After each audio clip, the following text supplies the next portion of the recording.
Latest updates ఎప్పటికప్పుడు పొందడానికి big TV WhatsApp channel follow అవ్వండి. లింక్ డిస్క్రిప్షన్ లో ఉంది.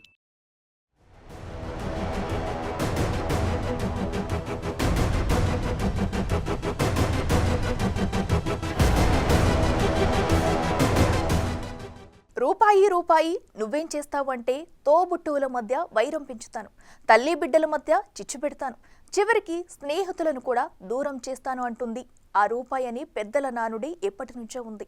అయితే ప్రస్తుత కాలంలో ఈ రూపాయి చిచ్చుతూనే ఆగడం లేదు. ఆస్తి కోసం ఆప్తులపై సైతం అంతమొందిస్తుంది. కన్నవారిని సైతం కనికరం లేకుండా ఖతం చేస్తుంది. డబ్బు జబ్బు పట్టిన వారిని కాల ఎమ్మళ్లుగా మార్చుతుంది.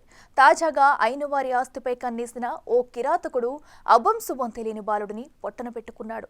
మేనమామే కదా అని వెంట వెళితే బాలుడి గొంతు కోసి ప్రాణం తీశాడు. ఈ దారుణ ఘటన ఎక్కడ చోటు చేసుకుందో ఇప్పుడు చూద్దాం.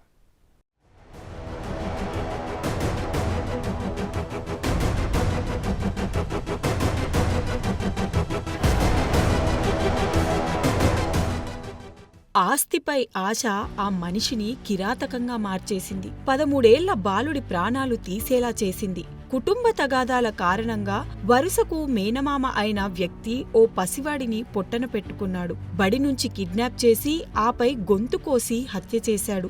ఆంధ్రప్రదేశ్లోని శ్రీ సత్యసాయి జిల్లాలో ఈ దారుణం చోటు చేసుకుంది. మడకసిర మండల పరిధిలోని ఆమిదాలగొంది జిల్లా పరిషత్ ఉన్నత పాఠశాలలో 8వ తరగతి చదువుతున్న చేతన్ హత్య రాష్ట్ర వ్యాప్తంగా కలకలం రేపింది. పాఠశాల నుంచి గురువారం మధ్యాహ్నం కిడ్నాప్ అయిన చేతన్ పావగడ తాలూకా రాజవంతి సమీపంలోని అటవీ ప్రాంతంలో విగతజీవిగా కనిపించాడు.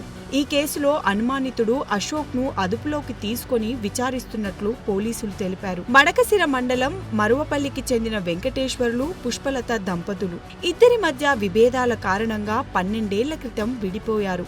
విడాకుల అనంతరం కుమారుడు చేతన్ తో కలిసి పుష్పలత అదే గ్రామంలోని పుట్టింట్లో ఉంటోంది. చేతన్ 3 కిలోమీటర్ల దూరంలోని ఆమిదాలగొంది జడ్పీ ఉన్నత పాఠశాలలో 8వ తరగతి చదువుతున్నాడు. వెంకటేశ్వర్లు రెండో వివాహం చేసుకోగా పుష్పలత కియా పరిశ్రమలో ఉద్యోగం చేస్తూ కుమారుడిని పోషిస్తుంది. ఈ క్రమంలో చేతన్ తాత శ్రీ రామప్పకు గురువారం మధ్యాహ్నం ఓ ఫోన్ కాల్ వచ్చింది. నీ మనవడిని కిడ్నాప్ చేశాం, బడిలో ఉన్నాడో లేదో చూసుకొని ఫోన్ చేయి అని చెప్పి ఫోన్ కట్ చేశారు. కంగారు పడిన శ్రీ రామప్ప పాఠశాలకు వెళ్లి ఆరా తీయగా గుర్తు తెలియని వ్యక్తులు బైక్ పై తీసుకెళ్లారని తెలియడంతో వెంటనే పోలీసులకు ఫిర్యాదు చేశాడు. ఫోన్ కాల్ ఆధారంగా దర్యాప్తు ప్రారంభించిన పోలీసులు ఆ నంబర్ ఓ మహిళదని గుర్తించి ఆమెను స్టేషన్ కు రప్పించారు.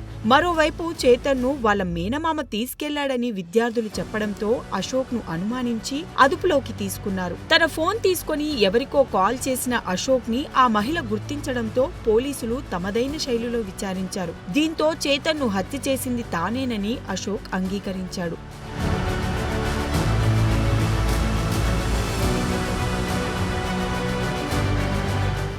అయితే ఈ అశోక్ ఎవరంటే పుష్పలత తల్లి గంగమ్మకు ఓ సోదరి ఉంది. ఆమె కొడుకే అశోక్. పుష్పలతకు తమ్ముడు. చేతన్ కు మేనమామ వరుస అవుతాడు. పుట్టింట్లో ఉంటున్న పుష్పలతకు భర్త నుంచి భరణం రూపంలో 3 ఎకరాల పొలం వచ్చింది. దీంతో నెలకు 3,000 రూపాయలు భరణంగా వస్తోంది. ఇవే కాక పుష్పలతకు మరికొన్ని ఆస్తులున్నాయి. భర్తకు దూరమైన పుష్పలతకు చేతన్ ఒక్కడే వారసుడు. చేతన్ ను తప్పిస్తే ఆస్తి మొత్తం దక్కుతుందని భావించి అశోక్ ఈ దారుణానికి పాల్పడి ఉంటాడని పోలీసులు అనుమానిస్తున్నారు. విచారణ అనంతరం పూర్తి వివరాలు వెల్లడిస్తామన్నారు ఎస్పీ రత్న. ఏది ఏమైనా ఓ దుర్మార్గుడి ఆశకు అభం శుభం తెలియని బాలుడు బలయ్యాడు. ఒక్కగానొక్క కుమారుడు మృతితో తల్లి తల్లడిల్లిపోతోంది. కొడుకు కోసం ఆమె రోదిస్తున్న తీరు స్థానికులను కలిచివేస్తుంది. చైతూ రారా అంటూ రోదిస్తుంటే ఆపడం ఎవరితరం కావడం లేదు. చూద్దాం, ఆస్తులు కాదు ఆప్తులు ముఖ్యం అనే రోజులు ఎప్పుడు వస్తాయో. For more videos like this, subscribe Big TV channel.